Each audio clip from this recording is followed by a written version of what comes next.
שלום, שמי צוביה קלוקהופט ואני מנהל מכירות ישראל של חברת סינירון קנדלה. החברה שלנו מתעסק בייצור ושיווק של מכשור רפואי בתחום האסתטיקה, החל מ-IPL, לייזר, גלי רדיו ואולטרסאונד. את מדליס אני מכיר כבר 5-6 שנים.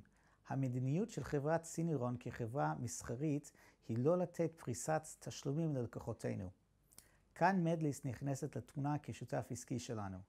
המקצועיות שלהם, הרצון שלהם למצוא פתרונות יצירתיים והחיבור המיוחד שמייצרים עם לקוחותינו אפשרה לנו, חברת סינירון בישראל, להגדיל בצורה משמעותית ב-2014 את היקף המכירות. אני תמיד ממליץ ללקוחותינו המעוניינים לרכוש מאיתנו מכשור אסתטי במאות אלפי שקלים, לקחת אותו בליסינג, במקום לקחת הלוואות מהבנק או להביא מכספם ולתפוס להם אובליגו מיותר. אני ממליץ על מדליס.